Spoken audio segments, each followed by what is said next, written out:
Hello friends, स्वागत है हमारे यूट्यूब चैनल नोवर सॉल्यूशंस पर।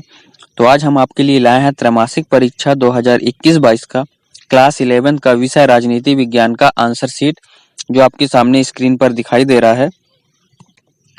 तो फ्रेंड्स, अगर आपको हमारा वीडियो क्लियर या ब्लर दिखाई दे रहा होगा, धुंधला दिखाई दे रहा होगा, तो आप उसको सुधारने के लिए आप अपने सेटिंग का जो रिजोल्यूशन है उसको इंक्रीज कर लीजिए, ताकि आपको हमारी वीडियो क्वालिटी अच्छी दिखे और आप अपना पेपर को अच्छे से सॉल्व कर सकें। तो सबसे पहला क्वेश्चन पर चलते हैं फ्रेंड्स, सही विकल्प चुनकर लिखिए। फर्स्ट क्वेश्चन है, निम्नलिखित में से कौन सा कथन इस बात की बेहतर दलील है कि संविधान की प्रामाणिकता संसद से ज्यादा है।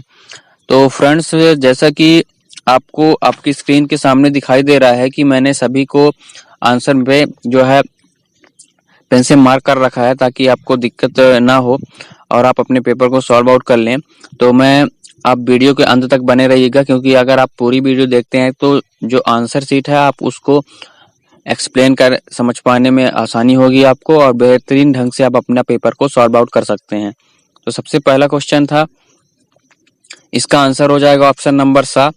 संविधान ही यही बताता है कि संसद कैसे बनाई जाए और इसमें कौन कौन सी शक्तियां प्राप्त होगी। सेकेंड क्वेश्चन है, निम्नलिखित में से कौन मौलिक अधिकारों का सबसे उचित वर्णन करता है।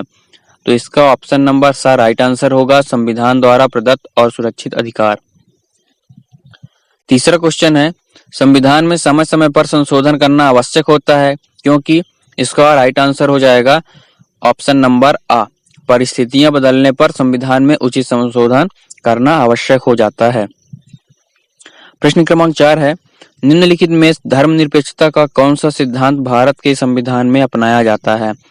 तो इसका ऑप्शन नंबर आ राइट आंसर होगा, राज्य का धर्म से कोई लेना देना नहीं है। पांचवा क्वेश्चन है, फर्स्ट पास्ट द पास्ट प्रणाली में वही प्रत्याशी विजेता घोषित किया जाता है जो सर्वाधिक संख्या में मत अर्जित करता है। इसका राइट आंसर हो जाएगा ऑप्शन नंबर आ। अगला क्वेश्चन है, क्वेश्चन नंबर 6, संसदीय कार्यपालिका का अर्थ होता है। तो इसका राइट आंसर हो जाएगा ऑप्शन नंबर द, ऐसी कार्यपालिका जो संसद के बहुमत के समर्थन पर निर्भर हो। क्वेश्चन नंबर 7वें का हो जाएगा, निम्न में से किस राज्य में द्विसदनात्मक व्यवस्थापिका नहीं है। तो इसका ऑप्शन नंबर ब राइट आंसर हो जाएगा, मध्य प्रदेश। इस प्रकार से प्रश्न क्रमांक 1 जो है हमारा कंप्लीट होता है। अब हम प्रश्न क्रमांक 2 पर चलते हैं, फिल इन द ब्लैंक्स, रिक्त स्थान पर। तो सबसे पहला क्वेश्चन है, जैसा कि आप फ्रेंड्स देख रहे हैं कि मैंने पेपर पर सारे क्वेश्चंस का आंसर राइट साइड पे मैंने आंसर लिख रखा है। तो आप चाहें तो इसको वीडियो को पॉज करके आप अपना पेपर को सॉल्व कर सकते हैं, या फिर पूरा वीडियो को देखकर भी कर सकते हैं। मैं आपको सजेस्ट करूंगा कि आप पूरी वीडियो को अंत तक देखें, ताकि आप अपना पेपर बहुत ही सरल तरीके से और आसानी से अपने पेपर को सॉल्व कर सकें। तो पहला क्वेश्चन है, भारतीय संविधान अंतिम रूप से 26 नवंबर 1949 को पारित किया गया था। अगला क्वेश्चन है, अस्पृश्यता का अंत समता अधिकार के अंतर्गत किया गया है।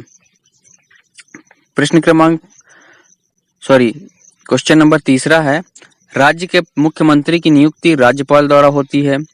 चौथा क्वेश्चन है, भारत की केंद्रीय विधायिका को संसद नाम से जाना जाता है। पांचवा क्वेश्चन है, भारतीय संविधान एकीकृत न्यायिक व्यवस्था की स्थापना करता है। क्वेश्चन नंबर 6 है, वर्तमान भारतीय संविधान में 395 अनुच्छेद हैं। 7वां नंबर है क्वेश्चन, 1947 के जापान के संविधान को शांति संविधान भी कहा जाता है। तो इस प्रकार से हमारा प्रश्न क्रमांक 2 भी कंप्लीट होता है। अब प्रश्न क्रमांक 3 पर चलते हैं, सत्यासत्य पर। तो पहला क्वेश्चन है, सरकार के गठन और उसकी शक्तियों के बारे में संविधान एक लिखित दस्तावेज है, सत्य। सेकंड भी सत्य हो जाएगा, आपका राइट आंसर हो जाएगा। तीसरा क्वेश्चन का है रॉन्ग आंसर है, असत्य हो जाएगा। चौथा, पांचवा, छठवां तीनों जो है सत्य हो जाएगा। क्योंकि मैं इसको नहीं पढ़ रहा हूं, क्योंकि मैं वीडियो को ज्यादा लंबी नहीं बनाना चाहता, इस वजह से आप स्क्रीन पर तो आपके दिखाई ही दे रहा है, तो आप उस पर अपने पेपर को सॉल्व कर सकते हैं। प्रश्न क्रमांक 4 पर चलते हैं, सही जोड़ियां बनाइए। तो पहला है संविधान संशोधन विधि, तो इसका option number D right answer हो जाएगा अनुच्छेद 368। अनुच्छेद 368 में संविधान संशोधन विधि का प्रावधान है। क्वेश्चन नंबर सेकंड है, महिलाओं और बच्चों को परिवार की संपत्ति में असमान अधिकार, लैंगिक न्याय की उपेक्षा। इसका ऑप्शन नंबर ई राइट आंसर होगा। इसके बाद तीसरा है संपत्ति का अधिकार, तो इसका आंसर हो जाएगा कानूनी अधिकार। जो संपत्ति का अधिकार होता है वो कानूनी अधिकार होता है। चौथा है समानुपातिक प्रतिनिधित्व प्रणाली, इसका आंसर ऑप्शन नंबर बी सही हो जाएगा, एकल संक्रमणीय मत प्रणाली। पांचवा है अर्ध अध्यक्षात्मक कार्यपालिका, तो इसका option number A right answer होगा, श्रीलंका। क्वेश्चन नंबर 6 है राज्यसभा, तो इसका option number C right answer हो जाएगा, 6 वर्ष। राज्यसभा का जो कार्यकाल होता है, जो वर्ष होता है वो 6 वर्ष का होता है।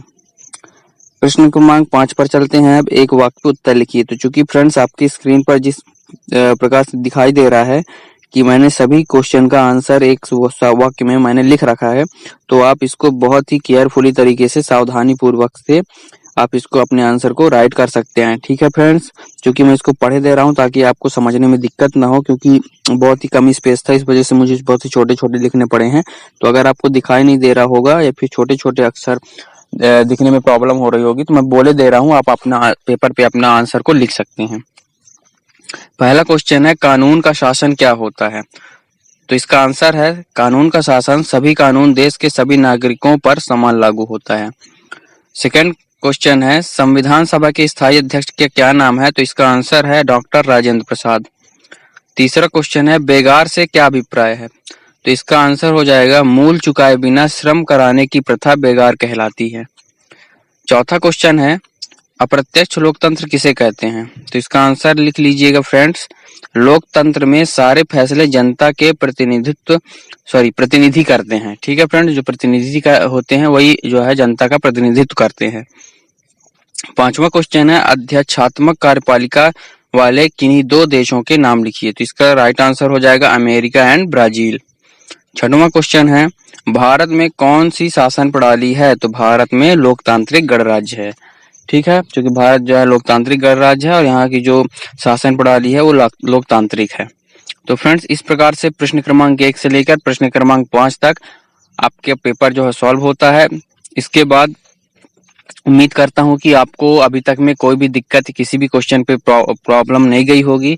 अगर फिर भी गई होगी तो आप कमेंट बॉक्स पर कमेंट करके बताइए, तो मैं उसका जो है उस प्रॉब्लम को आपको हल देने की कोशिश करूंगा।